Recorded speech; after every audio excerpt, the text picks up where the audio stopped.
Hello there, FFTCG community. I'm Judge Jared, and you are watching episode 17 of Rules Roundup, the series where I go over rules questions that were asked in the unofficial global Discord server this week and give you the answers to those questions, as well as go into the rulings and interactions behind those answers so that you can both test your own rules knowledge and hopefully walk away from this with a little bit more rules knowledge than you had beforehand, maybe learning some stuff you didn't know.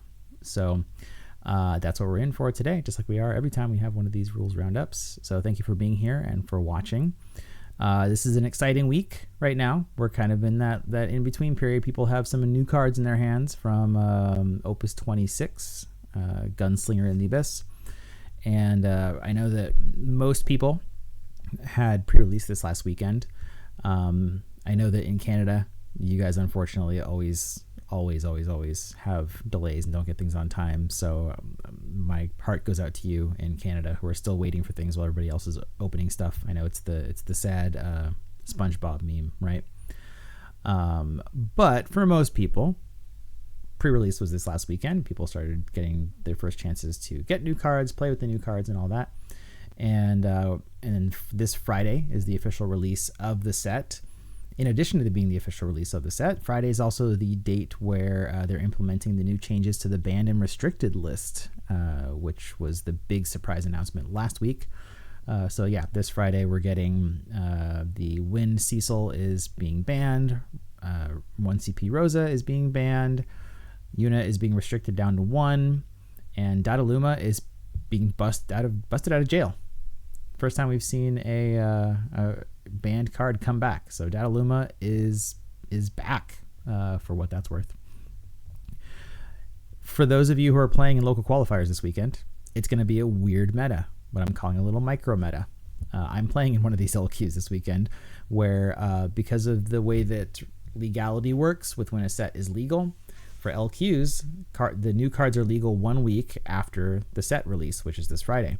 So if you have a local qualifier on Saturday or Sunday, it hasn't been a week yet since the set came out, which means that the new cards are not legal for the local qualifier. However, the changes to the ban list and the restricted list are still in place immediately. There's no delay on that. So if you're playing in a local qualifier this weekend, that means that you have the new bans, the new restriction, the unban, and no new cards. So you're playing in the Opus 25 meta, but with this new ban list and restricted list in play for all of 2 days, basically. And then after that, will be kind of where we expect to be. So little micro meta, going to be interesting, I guess. But yeah, so that's what's going on this week. Big, exciting week for most of us. But anyway, you're here for questions. I'm here for questions. So we got to go over questions. Like usual, I'm going to have 10 questions. Well, I say like usual, but ever since like episode 11, I've been doing 10 questions each time so that we can make it like a quiz where you can give yourself a grade at the end out of 10. Very easy, kind of whether you got A, B, C, D, hopefully nothing below a D. So I got 10 questions for you. But before we go over those questions, I have to do a quick correction. I have to do a little self-correction here because I try to make sure I am as accurate as possible. So first step is to go over a question from the last episode 16. The question was about Rala and the new lightning. They were asking if the lightning dealt damage to the opponent while they had Rala out, how much damage would be dealt. And I did get the answer to this question right, just to be clear. I said that it would probably be 0, or that I said that it would be 0 because the person receiving the damage would choose to make it be 0. And that part of it I was correct about. However, I do need to, in all transparency here, point out that towards the end of my answer there, I was pointing out the fact that both of these cards have replacement effects. Lightning is the damage becomes 2 instead. Rala is the damage becomes 0 instead. So I made a statement where I mentioned that because they're replacement effects, that the player could choose which order to apply them in. And so normally it's beneficial in there to not take damage. So they would go, oh, I'm going to make it be 2 instead, and then I'm going to make it be 0 instead, and I don't take damage. Where I made a mistake was that I said, oh, well, if they wanted to, they could put them the other way around. They could make it so that Rala makes it 0 instead, and then Lightning makes it 2 instead, and then they would take 2 damage. And when I said that, that is incorrect. That's where I made my little error, is that if you apply it in the other order, if you make it be 0 instead and then 2 instead, You can apply it that way, but what happens is that after it becomes 0, the damage being 0 means that damage is not being dealt. So then when you try to apply the lightning one, there's actually no damage to become 2 because the damage became 0 when you applied Rala first.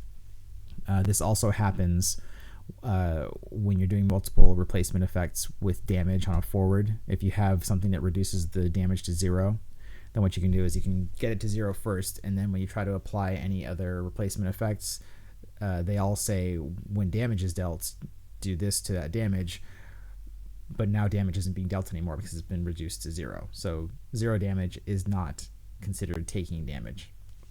So I made the error there, and that's on me, because when I'm doing these, I have a loose idea of what I want to say and answer for every question, but I don't write a script up for it.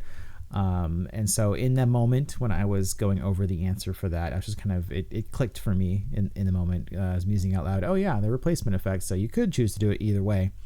And it just didn't ping for me at the time because I was kind of doing stream of consciousness there.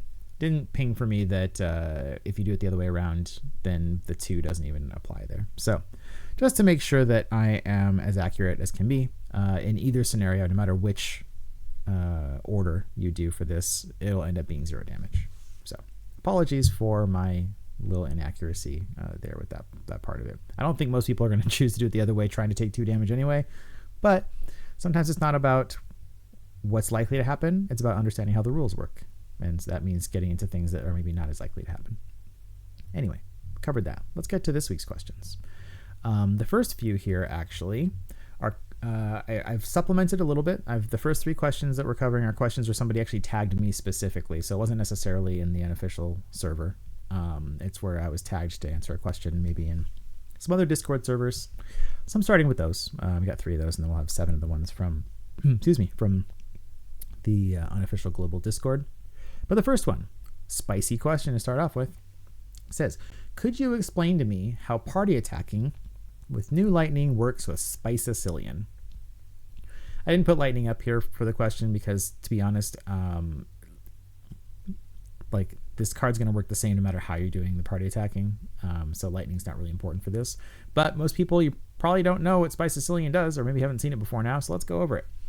Spiceacilian is a little monster that has an action ability. It says choose one forward. It can only be blocked by a forward of cost equal to or inferior to its own this turn. So the use case for this is that you have a forward that hopefully has a low cost, like 2.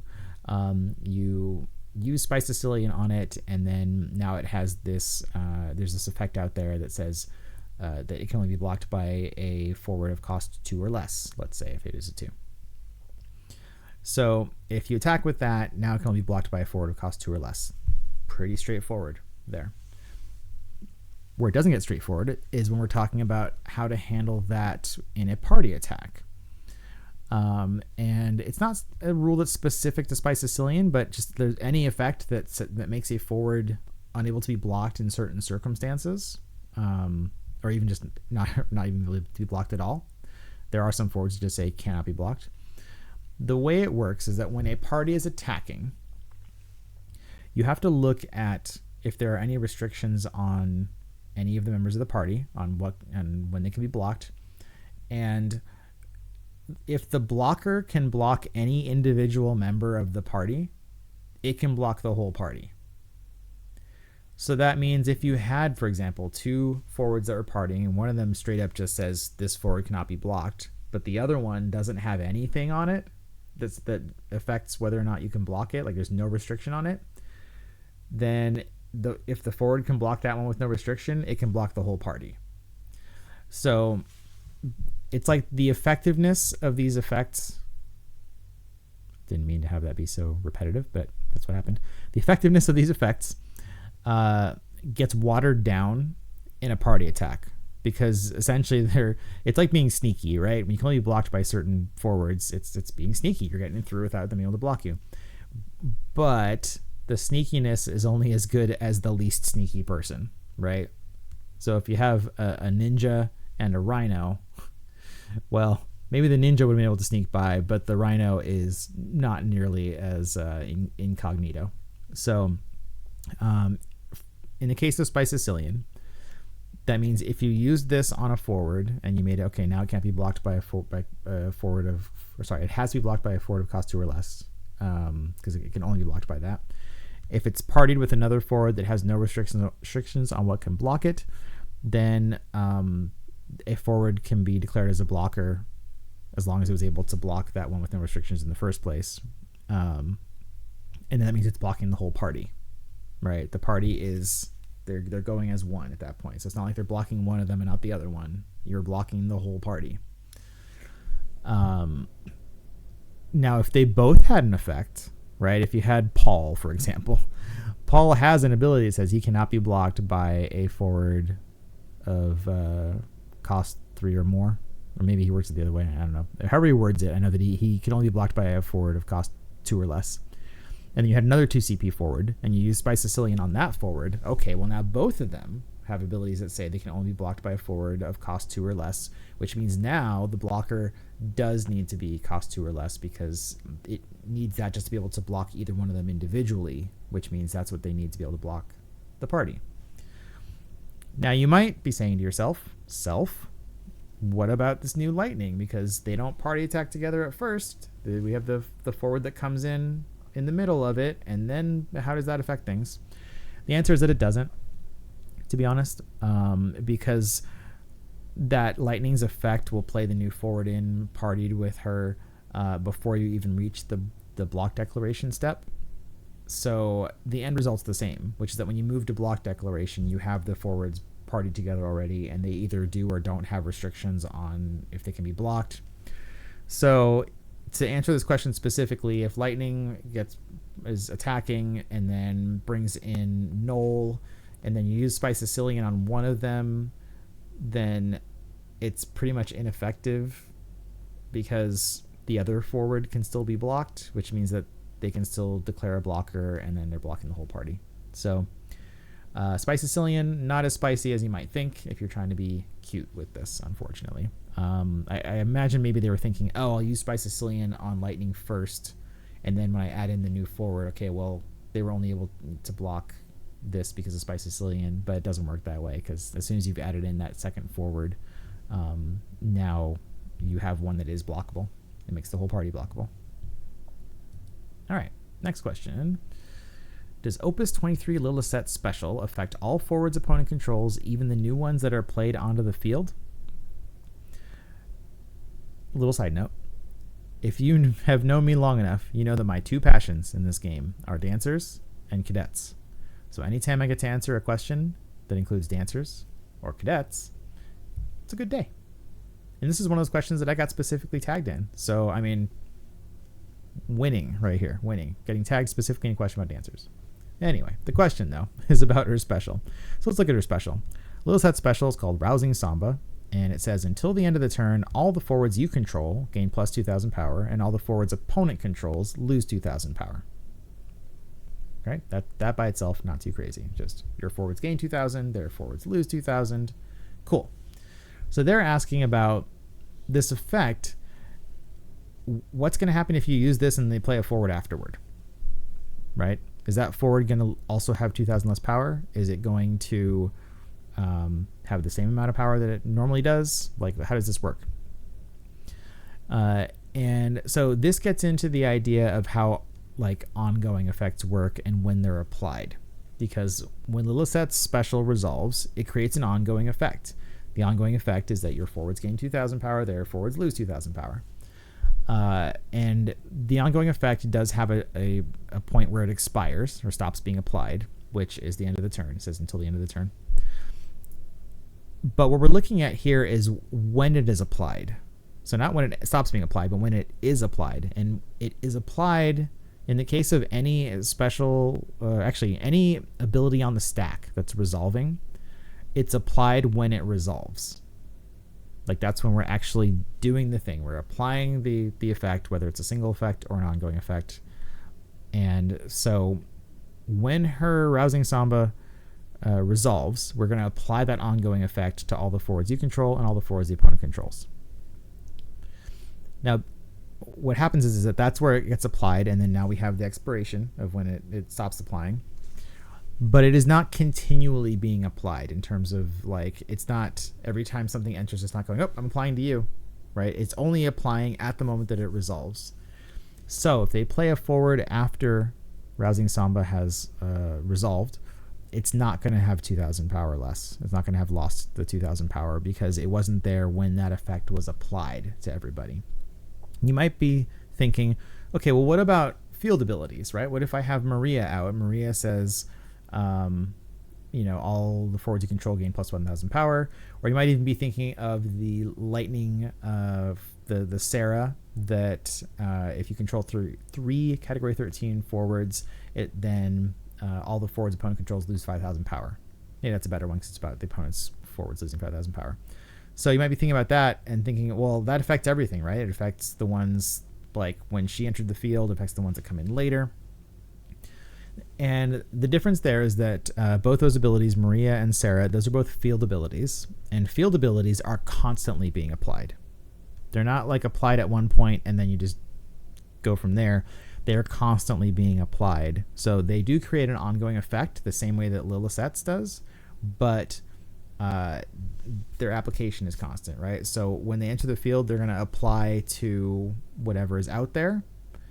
And then if something else enters later, at the point that it enters, it's going to apply again because it's just going to keep applying, right? And field abilities don't use the stack, right? So that's how they function, is that they're constantly applying. So that's the difference there between those. So yeah, unfortunately, Rousing Samba is not going to give like a blanket everything your opponent controls loses 2,000 power till the end of the turn. If they wanted it to do that, they would have said something like, the wording of the effect would have been like, this turn, all the forwards you control gain plus 2,000 power, and all the forwards opponent controls lose 2,000 power. That would be creating an effect that covers not just what's out right now, but everything that happens, everything that is out there for the rest of the turn. And it's a very rare effect that we see. The only one I know off the top of my head is Paravir, the backup from like Opus 5, maybe 6, has the effect that says this turn and then what the effect is. And that does affect everything that enters afterward as well. That's been ruled that way when asked on Twitter to Hobby Japan. So they do have a wording they can do for that, but it's obviously much more powerful when you have it like that on an auto ability or any other ability that uses the stack. So they obviously they tend not to use it because that's the only example I can think of. If there's more than one, I don't recall, but that one in particular, the Paravir, has that effect that will do that. The vast majority of the ones we have out here do not. So you can just basically generally assume if it's something that uses the stack and resolves, it's only going to be applied to what is on the field when it resolves. All right, next up.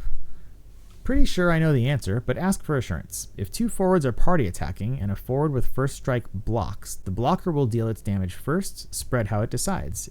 If one of those two forwards dies to the blocker's damage, only the living one will be able to deal damage to the blocker, right? So this is all about first strike and party attacking and how first strike works there. They didn't give a specific example of a first strike forward, so I decided to go with Vincent because we're about to have the release of Gunslinger in the Abyss, and he's got first strike. So I'm a sucker for being thematic. So we'll use Vincent here as an example. Let's quickly go over first strike because I don't think I've actually ever had a question about first strike so far. Not specifically how it functions in any of these videos. So first strike, as a reminder, the way that it works is that a forward with first strike, if we have the simple situation of one attacker, one blocker, the way it works is any forwards with first strike during the damage resolution step, the first thing that happens is that forwards with first strike will deal their damage to the other side, to the blocker or attacker, to the other side, before anybody else does. After they've applied that damage, then there is a priority, kind of. And I say kind of because it's the weirdest, stupidest priority in the game. There is a priority there where you can't cast anything, you can't activate anything, you can't do any actions at all. And also, during this priority, if there are any auto abilities that triggered, they don't get put on the stack. It's the only priority in the game where when it exists, nothing gets put on the stack if there's anything that triggered and is waiting to go on there. So you might think, then what's the purpose of this priority in the first place? And the purpose of it is so we get rule processes. Because when damage is dealt to a forward, it doesn't automatically break if it's received enough damage that it would make it break. It doesn't happen automatically. It only happens when rule processes get checked. And when it goes through that list of rule processes, it looks at, are there any forwards that have received damage that is equal to or greater than their power? And then if so, then they are broken by rule processes and put into the break zone, right? So you have this extra step after something receives damage where you have to have rule processes check and then the thing gets broken. And rule processes always get checked when a player gains priority. So this priority exists just to check rule processes. They don't want anything to go on the stack. They don't want you to do anything with it. They just put it there literally just so that we can have rule processes, which is, it's kind of dumb. I won't dive deep into it. It's kind of dumb because they could just say check rule processes here without the priority, but they didn't. So yeah, we have this strange priority that exists but doesn't. So at that point, whatever damage was dealt by the first strike forwards, rule processes happen, which means if there was enough to break something, it gets broken. And then after that, you get to the regular damage being dealt. Anybody who didn't have first strike that's still around during damage resolution deals their damage. So if Vincent is blocking a 9,000 power forward that does not have first strike, then damage resolution happens. Vincent deals his first strike damage first to the other forward, and then before that forward gets a chance to deal their damage, we get that priority that barely exists, and then rule processes get checked. They go, hey, that forward, it's received too much damage. It is now broken. It gets put into the break zone as a result, and then when we get to the part where normal damage would happen, well, now there's nobody on the other side. It's just Vincent, so Vincent doesn't get dealt damage by the other forward. Okay, that's our basic primer again on first strike. With a party, it's a similar process, but what's happening here is, first off, if all the members of the party have first strike individually, they will deal first strike as a party. So if you had multiple forwards in a party, they all have first strike, and then Vincent is blocking, then the party would deal first strike at the same time that Vincent's dealing his first strike damage. If not all members of the party have first strike, then the whole party does not deal first strike. Kind of like the Spiceacilian question, where the Spiceacilian, when you had something that was sneaky and something that was not sneaky, meant that the whole party was not sneaky because they're only as sneaky as their least sneaky member. Well, here, the first strike, it's the same idea with the party, which is that if you have some of the party can do first strike, some of the party can't do first strike, well, your strike is only as fast as the slowest member of your party. So if they all have first strike, great, they'll do it together. If not all of them have first strike, well, they got to wait their turn. So assuming this is a situation where not all the party has first strike, then we're going to go through that same process as before, but now we have let's say two forwards. They said two in the question. Two forwards attacking and Vincent blocking. So what will happen is we get to damage resolution. We do first strike damage. The Vincent player gets to decide how to assign his 9,000 damage among the two forwards. He can assign all of it to one forward. He can split it up among the two forwards, however that player wants to do it. Then after that's been assigned, Vincent will deal the damage to those forwards. And then we get that priority that barely exists. Rule processes get checked. And if one of those forwards or both have received damage that is equal to or greater than their power, they'll be broken by rule processes and put into the break zone. So to circle back to this question in the first place, which is, they said if one of the two forwards dies to the blocker's damage, only the living one will be able to deal damage to the blocker, right? The answer is yes, because what will happen is, let's say that they dealt enough damage to that one forward that it got broken during the rule process check. Then after that, we get to the regular damage portion, and whichever forward is left in the party gets their chance to deal their damage. right? But since the other one was broken before we got to that step of damage resolution, sub-step, I guess, really, of damage resolution, that means that they're not there to deal their damage. That's what makes First Strike so powerful, right? Is that you can block a party attack, break one of their forwards, and then still not get broken because not both of those forwards got to deal their damage. It's got to be a better way to say that, because both of those forwards didn't get to deal their damage. Less than all of those forwards got to deal their damage. I don't know the right way to say that. That's not awkward sounding, but you get the idea. So yeah, that's how it works. Hopefully that makes sense. Next question. If the following forwards are in play, which forwards are valid to be chosen by an opponent's ability? Which are valid to be chosen by a summon? The third forward is a stand-in for any non-FF2 forward. When the person asked this question, they put pictures up of 3 forwards, which was Minwu, Ricard, and then there was a third one because they wanted to make the point here of what they're asking. I didn't include the third one just for space so we can see Ricard and Minwu's effects a little bit better. But you can throw in and you can imagine any third forward in there is not a FF2 forward.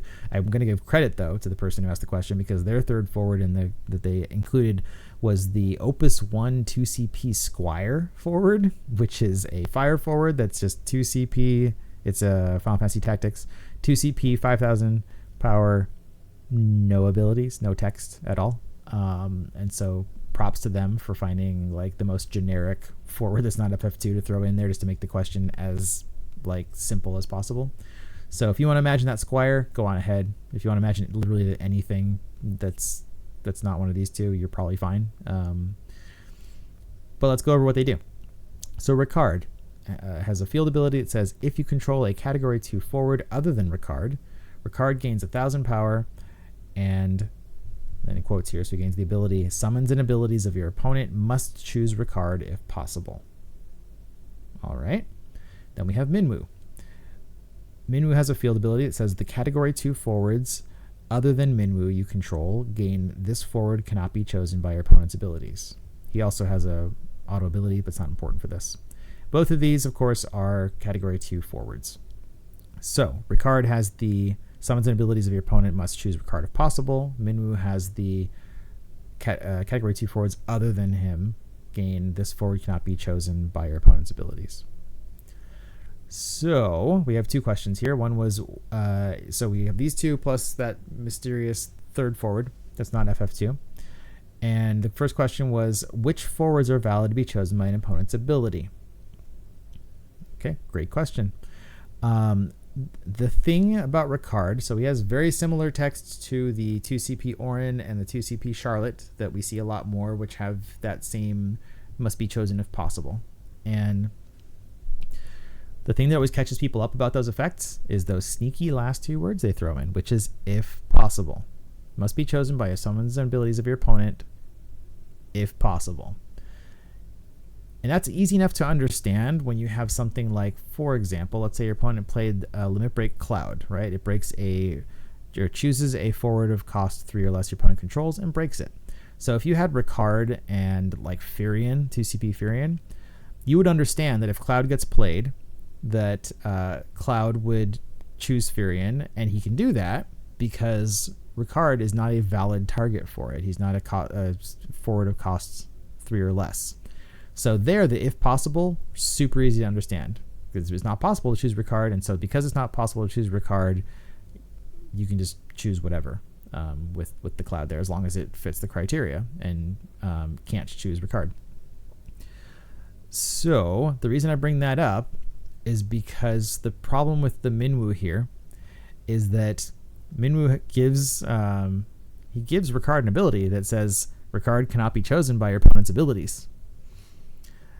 So between the 2 of them, they've given Ricard these 2 abilities that are in opposition to each other. One of them says must be chosen if possible, and the other one says can't be chosen by opponent's abilities.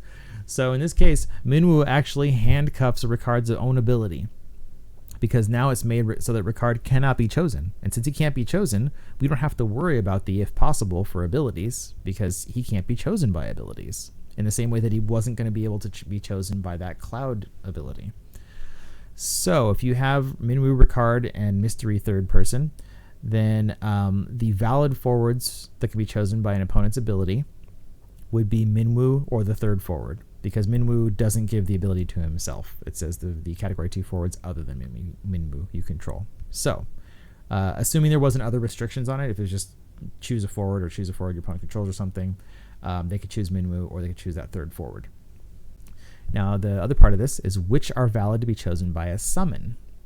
Okay, so here, a little bit different, because Ricard has that, his ability says summons and abilities of your opponent must choose Ricard if possible, and Minwu's ability that he's given to Ricard says this forward cannot be chosen by your opponent's abilities. Minwu's effect doesn't say anything about summons, doesn't stop summons at all or anything like that. So because of that, if it was a summon where Ricard was a valid target, it would have to choose Ricard if you have the Ricard, Minwu, and third forward. That's not FF2. You would have to choose Ricard because Minwu doesn't do anything in that case. Assuming, again, that Ricard is a valid target and that it wasn't a summon that chose more than one target. Because if it chose more than one target, it could choose Ricard and choose one of the other ones. But if it's a single target summon that can choose Ricard, then even if you have Minwu out, it can still choose Ricard, and so it has to. So yeah, a little kind of sneaky navigating, choosing, and can't choose, and all that fun bits there. All right, next up, my opponent bottom decks Rikku on the stack of LB Tidus entering. Rude. Can I still use Earth backups to pay 3 water or not? So Rikku sees play every so often, but since she's not as broadly known out there, I'm just going to point out that she's got a field ability that says the Earth backups you control can produce CP of any element. Same exact effect that 1 CP Leo has. So, she's the redheaded cousin, I don't know, of Leo, because she doesn't see as much play. But yeah, she does the same thing. Lets your Earth backups just produce any CP, any element CP that you want while she's in play. Tidus, of course, has the effect here, when he enters the field, if you control 8 or more forwards and or backups, you can pay 3 water, and then after you pay 3 water, you get the super crazy effect of his, which is not important for this question. So the important thing about Tidus is that he enters the field, and when he enters the field, his auto ability triggers, it goes on the stack, and then when it resolves, you pay the 3 water. I mean, you don't have to, but you're probably trying to. You pay the 3 water, and then after you pay the 3 water, then now the second auto ability, the one that's generated by that first one, gets put on the stack, and then you do all that stuff there. So what they're asking is they're saying, okay, I have Rikku in play. I cast Tidus. He enters the field. His auto ability triggers. His auto ability goes on the stack. And then before that resolves, they're bottom decking Rikku, which means they're most likely a Refia player. So Refia is just shunting Rikku off to the bottom of the deck. That will resolve first, assuming nothing else happens, because this is in response to the Tidus. So that resolves, Rikku gets put on the bottom of the deck. And then they're saying, can I still pay with Earth backups to pay the 3 water at that point? Because now that she's in the bottom of the deck and that's been resolved, now we go to resolve Tidus. And the answer is no. No. You do not get to use Earth backups to pay water at this point, because Rikku is a field ability, and field abilities are generally only applied while they're on the field. There's some exceptions to that, but I'm not going to dive into that right now. The vast majority of them, they got to be on the field, which means that for Rikku, your Earth backups can produce CP of any element for as long as she's on the field. But by the time we're resolving Tidus in this scenario, she is not on the field anymore, which means now your Earth backups, they just do whatever their normal stuff is that they do. So unfortunately, when Tidus goes to resolve, you're not going to be able to generate the water unless you have water cards in your hand or something. But your backups are not going to be able to do it for you. So, yeah, it's a bummer, but it's a great counterplay. So you got to watch out for that if you're using Leo or Rikku, and if you're relying on that for your water CP.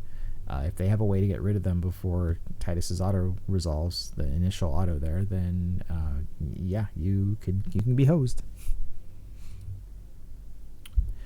Rawlaw's back. New Rawlaw question. It says, if I cast Opus 18 Basch with Rala on field, if Rala's field ability makes the damage 0, do I still get to search for Basch? Okay, so I know I briefly talked about Rala at the beginning of this because I had to point out where I made a brief error in applying its effect with lightnings. But let's go over what Rala does here properly. Rala has the field ability. It says, if you receive damage while Rala is active, dull Rala, and then the damage becomes 0 instead. It's all the same thing there, but yeah, so you dull Rala, and then the damage becomes 0 instead.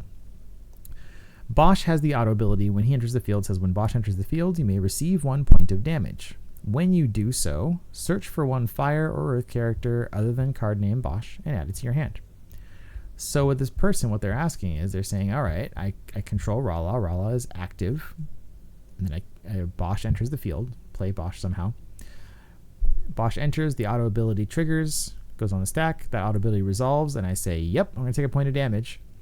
And then when you go to take that point of damage, because Rala's on the field, you're going to end up dulling Rala, and then you're going to make the damage become 0. So they're saying at that point, do I get the other part of Basch here? Because his ability says when you do so, search for one right? So it generates a second auto that goes on the stack, but the trigger condition, or the trigger event rather, for that auto to get generated is when you do so. And the when you do so, we're talking about receiving a point of damage. So it's totally valid question to think, well, I didn't receive the point of damage, so that's not going to trigger the when you do so, right? But it is going to trigger the when you do so. And it's not the most intuitive thing. And the reason why it's not so intuitive is for the reason I just explained, I guess. But the reason why it works is the when you do so is vague here. And that's why it's easy to understand why you would think that way, because when you do so, you're thinking, kind of in logical terms, well, when I do so is when I take the damage, right? That's what we're referring to with the when you do so. The do so is taking damage. I didn't take damage, so I didn't do so, right? And so I totally get why you would come to that conclusion. However, what they're referring to when they say when you do so is not whether you actually received a point of damage. It's whether you made the decision to take a point of damage. What I mean by that is when this ability resolved, it says you may receive 1 point of damage. At that point, you're making a choice. You're making the choice of I'm going to receive a point of damage or I'm not going to receive a point of damage. So at that decision point, you're saying I'm going to receive a point of damage. You make that decision in the affirmative. Then when you go to apply that effect, that's when Rala kicks in, and it makes it so the damage becomes 0. But we're not interested in the final result here, right? We're not interested in whether you received the damage. We're interested in whether you decided to take a point of damage. And it's like super nuanced here, and it's super, what's the word I'm looking for? Word escapes me. It's like semantics, right? We're going to get into semantics here. But as far as the game is concerned, and this is the way the rules work, is that it's very like legalese, where it's very specific wordings, very specific meanings to things. And here what we're looking at is that you decided to take a point of damage. You didn't actually take a point of damage, but you decided to, and then it got sidelined essentially. But you went through the motions of taking a point of damage, and then it was going to happen, and then whoop, went off because of Rala. So the when you do so is not referring to take a point of damage. The when you do so is when you decide is what you did so is deciding to take a point of damage. And since you did that in the affirmative, you're going to still get to do the search, even though Rala, blocked it for you, essentially. So it's a good combo. You get the best of both worlds. You don't take the damage. You get the auto ability from Rala, where they get to choose a forward, opponent controls to break it, and then you're also going to get the search from Basch. So, yeah, good combo. All right, if I play Ixion through Ramu 16, can I pay just the extra 3 CP to get the improved version, or am I locked to the base version of Ixion? So here we have Ramu. with his auto ability that says when Ramu 16 enters the field or when Sidolphus primes into Ramu 16. Actually, I forgot to say 16 the first time. When Ramu 16 enters the field or when Sidolphus primes into Ramu 16, you may cast one summon of cost 5 or less from your hand without paying the cost. The rest of this is not important for us. It's a separate auto ability. Then Ixion has part of its text says if you cast Ixion, you may pay an extra lightning and then 2 of any CP. And then break all the forwards of cost 2 or less. If you paid the extra cost, break all the forwards of cost 3 or less instead. So Ixion's effect is directly based off of whether you paid the extra cost or not. That's where that comes in here. So what they're asking is, Ramu enters the field, his ability resolves, and now we're casting Ixion without paying the cost. And so they're saying, well, do I have the option of paying the extra cost and then getting that effect where it breaks all forwards of cost 3 or less? Or am I stuck with only getting the break 2 or less and I don't get the option? And this is one of those things where extra cost is not something that people come across very often. So it's something that people get caught up on sometimes. Because the thing about extra costs is that when there are extra costs, and they're explicitly labeled that way here, right? It says if you cast Ixion, you may pay an extra, and then what that is. Sometimes it'll specifically say you may da da da da as an extra cost. All costs are paid simultaneously. So at the point in time where you're paying costs, you're paying everything all at once. So as opposed to it being like, okay, you paid this, and then now we're paying the extra cost afterward, it all gets lumped together. So like you in the process of this, you decide whether you're paying extra cost or not, but then it all gets lumped together and then you're paying for it in one go. And so that's how Ixion works in general, is that if you decide to pay that way, then you have the regular CP costs and then you have this extra cost in there, but it's all paid at the same time. Ramu's effect specifically says you may cast one summon of cost 5 or less from your hand without paying the cost. So the issue here is that the effect itself is saying that you're casting it without paying the cost. And because you're not paying the cost, it's not possible to pay an extra cost. Right? It's shutting you out of paying an extra cost because it's saying, no, you're casting this without paying the cost. So at that point, you're losing the option, basically. It's either you're casting it on your own and paying full cost, or you're casting it off Ramu and you're paying it for no cost, but that means no option to cast to do anything extra in there cost-wise. So unfortunately, yeah, you would be locked in to the just 2 CP version of this that just breaks forwards of cost 2 or less. So here, not as good combo if you're trying to get the 3 costs, because it would be neat, if you think about it as, oh, with the extra cost, it would be, it would be 5 total. Like that would be neat if you could do Ramu 16 and then cast this off of it with the extra cost and then it's still free, or if you could cast it for free but then still pay the extra 3 if you wanted to. Like those would be neat, but those are not options, right? Ramu is saying you are casting this without paying the cost, period. So that means there's no extra cost because there's no cost at all.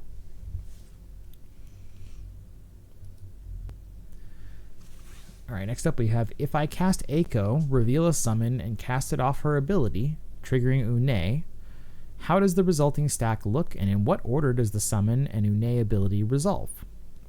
So we have this new Eiko from Opus 26, and we have Unei, who's been around for a hot minute, and every once in a while somebody goes, I want to figure out Unei stuff. So Eiko first. Let's talk about Eiko. Her auto ability says, when Eiko enters the field, choose 4 summons in your break zone, put them in on the top of your deck in any order, then shuffle your deck, reveal the top 4 cards of your deck, cast up to 1 summon among them without paying the cost, and put the rest of the cards into the break zone. If I break that down into a hopefully less wordy way of explaining that, Eiko enters, you put up to 4 summons from your break zone with your deck, shuffle it, reveal the top 4, pick a summon from there, cast it. Right? That's how that works. We'll come back to that in a second. Unei, this backup, has an auto ability that says, when you cast a summon, choose 1 forward you control, remove it from the game, then play the removed forward onto the field dull. This effect will trigger only during your turn and only once per turn. So, they want to know what happens if you control Unei when you do Eiko, and assuming that you do hit a summon off of Eiko's auto ability. How is this all going to go down? Okay, so let's talk through it if Eiko hits, right? So you control Unei, you cast Eiko. Eiko comes in, you choose up to 4 summons, you put them back into your deck, you do the whole shuffle thing, you reveal them, and let's say there's an Odin there. All right, cool. Ding, ding, we hit Odin.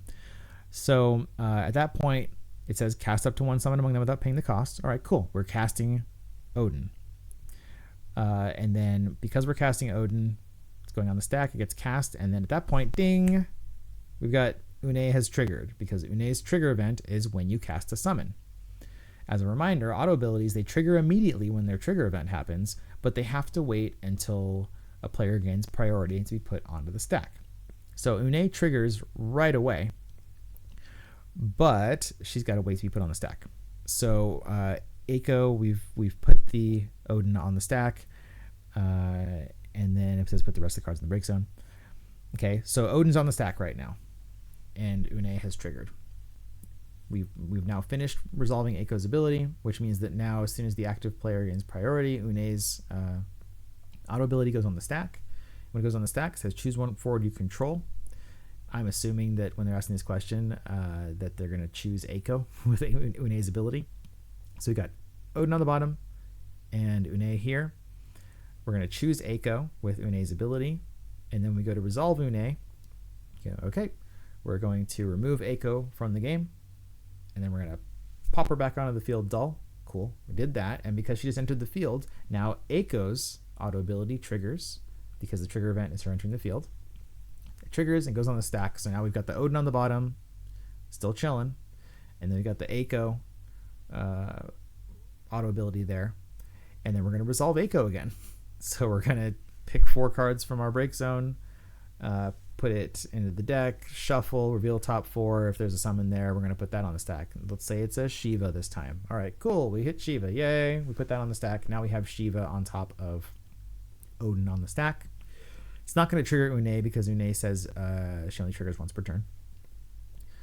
I do want to point out, because it's important here, in this scenario, because that Odin is still on the bottom, it's still on the stack, remember that summons physically go on the stack. It is a zone that summons physically go to.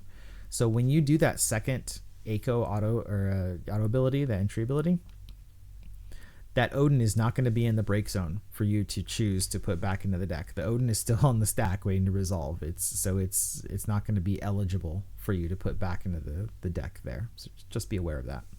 But then we would resolve the Shiva, do Shiva business, and then we would resolve the Odin, do Odin business.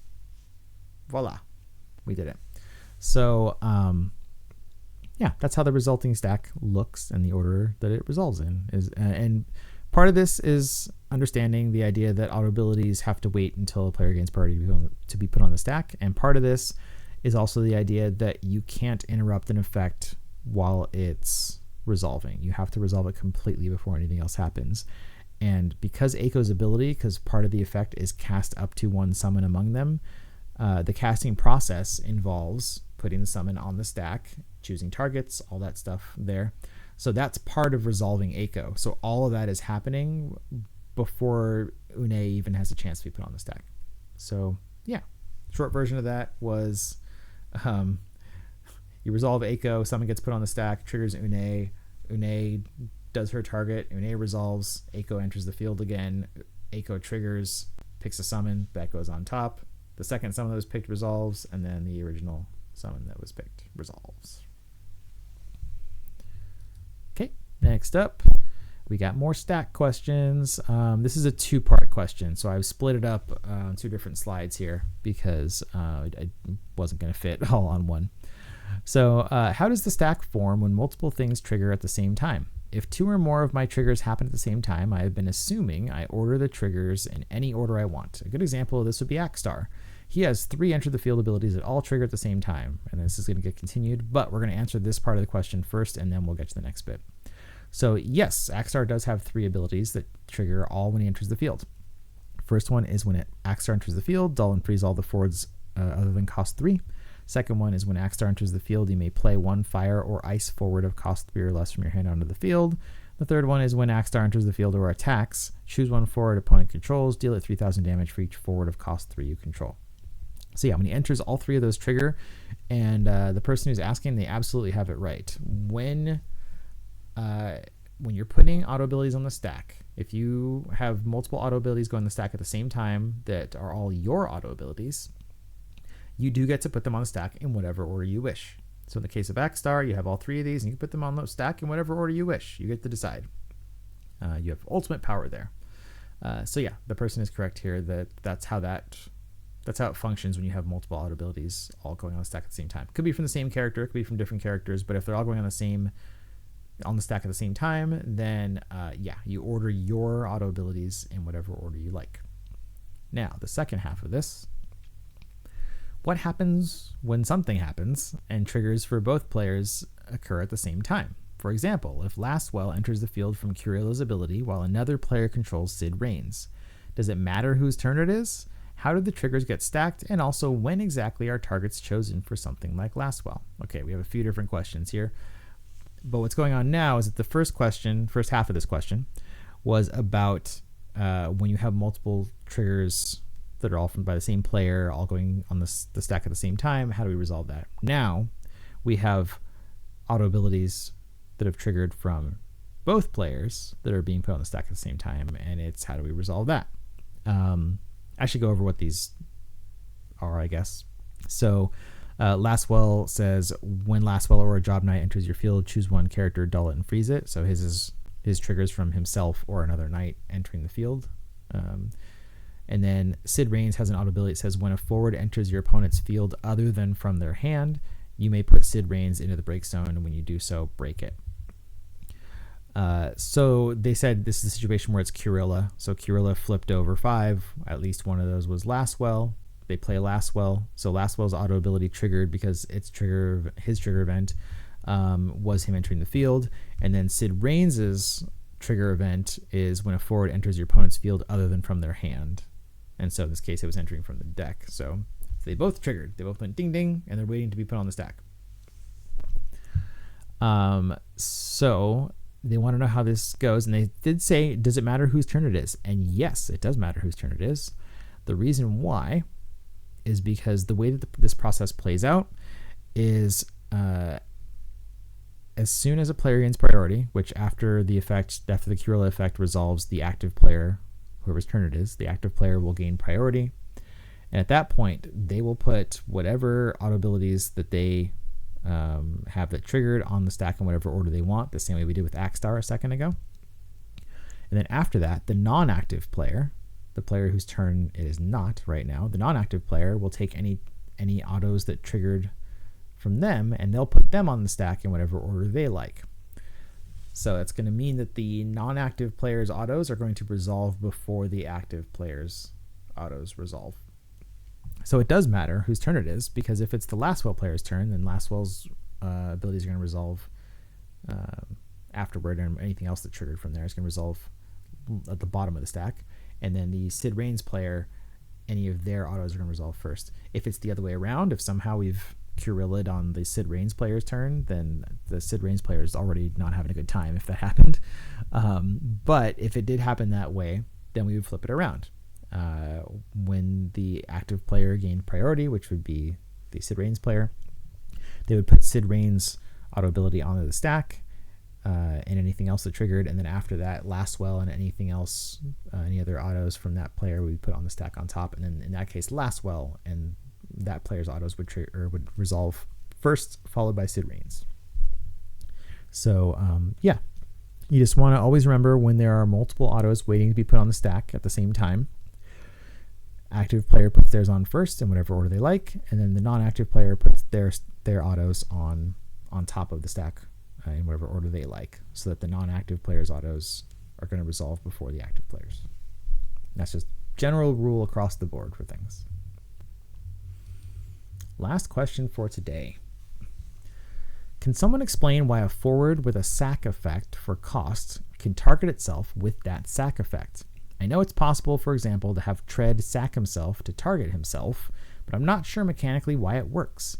Had a game yesterday where I had a Chaos and a stolen forward, and the best case scenario was to use Chaos, sacrifice the stolen forward to target the same forward, and I couldn't explain why it worked other than that I was 99% sure that it did. Now, this question I think is a great question. That really dives into a bunch of different rules stuff. But before I get into that, in case it's not clear, when they're talking about sacking, they're talking about breaking your own forward, a forward that you control, or breaking a character that you control. So the idea of a sack effect here is talking about an effect that breaks something you control, right? You're sacrificing it. So I got both Chaos and Tread up here. And let's talk about the Tread example first. So Tread has this action ability. It says, put Tread into the break zone, choose one forward. Until the end of the turn, it gains plus 3,000 power and first strike. Now, let's see, how do I want to dive into this first? So the thing here is, when people think about how abilities work, this gets into the thing that is my pet peeve, and that I ranted about a couple episodes ago, I think it was, which is that most players are used to other card games where you pay for something first and then you do the thing, or you pay for it and you haven't even said what you're doing yet, but you pay first and then you go, okay, I'm doing this. FFTCG is designed the exact opposite. FFTCG, you are supposed to declare what you're either casting or what you're activating first, and then you pay for it. And if we want to really get into the nitty gritty of things, there's kind of 3 steps here. There's declaring what you're doing, then there's paying for it, and then there's doing that thing. So in the case of casting a character, you're declaring, I'm casting this character, and then I pay for this character, and then the character enters the field. Or I'm casting this summon, and then I'm paying for the summon, and then I'm putting it on the stack. Well, it's part of paying after you pay for it, I guess. And then I'm resolving the summon. Same thing happens with action abilities and special abilities. You declare, I'm using this ability, I'm putting it on the stack, and then you pay for it, and then you resolve it. So Tread's ability, part of why this is, I guess, confusing people is because action abilities in particular and special abilities, they are written in a cost effect way. So they're written for it to be like you see the cost and then you see the effect. And so psychologically, it also feels like, okay, I pay the cost and then I get the effect.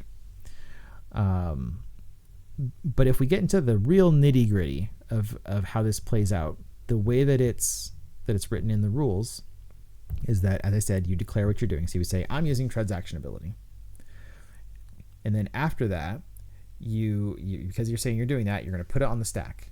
And when you put it on the stack, now you have to choose a target for it. It says choose one forward. So at this point, we haven't paid yet, but we have to choose a target for it. So if you wanted to, you could choose Tread himself, right? He's a valid target. He's a forward. He's on the field, and you haven't paid yet. So he's totally a valid target. So you say, I'm choosing Tread. And then you're like, cool. All right. And I got to pay for it. How do you pay for it? By putting Tread into the break zone. And then you go to resolve it, and it goes to resolve, and it goes, well, your valid target is no longer a valid target. And so it fizzles, nothing happens. It just gets canceled. That's how it plays out. But the reason why it works is because the step at which you are choosing your target is before you're paying for the ability. And because you haven't paid yet, that means Tread's still on the field. Chaos here, just in case anybody's not familiar. It can, when it enters, it can steal a forward opponent controls, but then it has an action ability. It's dull chaos, and then put one character you control owned by your opponent into the break zone, choose one forward, break it. Let's say that we stole Tread, which is kind of silly because if we tried to steal Tread, they could have just broken Tread. But I guess maybe if they had multiple forwards, since the way that select works with the auto, I guess it makes sense that they would have just gone, just have Tread. But anyway, let's say that the Chaos player stole Tread, just to make this easy. So the scenario that was described was, it says I had Chaos and a stolen forward, and the best case scenario was to use Chaos, sacrifice the stolen forward to target that same forward, and I couldn't explain why it worked out. So the Chaos player has Tread, and for whatever reason, they're like, I need to get rid of Tread. Something's happening in the game that they're like, the best thing I can do here is to get rid of Tread. So what they're going to do is they're dulling chaos, or well, that's not dulling yet. First, they're saying, I'm using chaos's action ability. Cool, we've declared it. Now we're going to put it on the stack. When we put it on the stack, it says choose one forward. All right, we're choosing Tread because Tread's on the field and we're choosing him. We're not going to break him yet because you have to wait till we actually resolve this to break it, but we've done the part we have to do right now, which is choose a valid target. We did. We chose Tread. After we've put it on the stack now, then it's okay, you got to pay for it. All right, and how do we pay for it? We dull chaos, and then we put one character we control owned by the opponent into the break zone. This Tread was owned by the opponent. I'm going to put that into the break zone. So we do that. We pay for it. It's on the stack, and when it goes to resolve, once again, our target for it is no longer a valid target. It's not even on the field, and the thing just self-cancels. So that's how that works, and that's why it works. It works that way because of just the order of operations, essentially. The order being you declare the ability, you put it on the stack, you pay for it, you resolve it, right? So the process of putting on the stack happens before you've paid. Same thing with casting a summon, which is part of the reason why when there are summon effects that say like choose something in your break zone, the reason why you can't choose something you're going to pay with because you haven't paid yet. You have to choose the target before you pay. Okay, so just remember that. Just remember it's declaring, put it on the stack, pay, resolve. 4 steps there. Declare, put it on the stack, choose, pay for it, resolve. So that's the reason why. That brings us to the end. We're at the end. We did it. So yeah, thank you for watching this far. How did you do? You had 10 questions there. That one kind of was a 2-part question, but for grading purposes, we're going to say it's 1 question. So no bonus points here today. Hopefully you got 10 out of 10 or somewhere decent in there. And the good news is if you didn't get 10 out of 10, that means you learned something, or at least you realized that you knew something, but you just got it wrong. So you go, dang, I knew that, but I got it wrong. So I got to be better in the future. So anyway, it was fun going over all those. So I hope that you had a good time here. And thank you for watching the video and for being here with me. If you have any questions yourself, I mean, some of the questions today were ones people tagged me in on Discord. So if you have any questions or anything you think I should cover, anything you'd like to see me cover, even if it's not your question, but you're like, you know what, we should talk about this, send it my way. You can comment on this video here. You can also like this video. You can subscribe to me if you haven't already. I'm here on YouTube at youtube.com/@JudgeJared. I'm creeping towards 200 subscribers, by the way. The time that I'm filming this right now, I'm at 197. We're so close. We're so close. So shout out to the 197 of you that are subscribed to me because you're all awesome. Shout out to you who are not subscribed to me because you're awesome because you're watching the video. But you could be even more awesome if you subscribed. Get me to 200. You could be the 200th. Any of you that are not subscribed yet could be the 200th. So why not? Why not make it you? Maybe by the next time I do a video, I'll have 200 and then I'll be like, yay, 200. So yeah, I'm on YouTube here. If you want to reach me on Facebook, it's facebook.com/Judge Jared there. You can go like my Facebook page and yeah, hit the old like button there, follow things there. You can find me on Twitter where I am at Judge Jared FFTCG. So you can tweet at me, I guess, follow me, all that stuff. And lastly, if you want to ask me a question directly on Discord, then my Discord username is Judge Jared, and my DMs are open. At least they are for now, until somebody makes me regret that. But they're open for now, because so far I haven't had any reason to regret it. So if you want to ask me a question on Discord, reach out. I've answered some for people, and I'm happy to keep answering them. And at some point, I may start using some of those in videos if people are okay with that. But yeah, so the 4 places that you can reach me there. For those of you playing in the little micro meta this weekend, good luck to you. For those of you opening boxes and packs this weekend, good luck to you. For those of you still waiting in Canada, I'm sorry, and I hope that your wait isn't too long. And yeah, exciting going into the last part of the organized play season for this year, and new set, new meta, new bans. Yuna has been neutered. So anyway, thanks for watching again. So as always, I'm Judge Jared. Thank you for watching, and until next time, court is adjourned.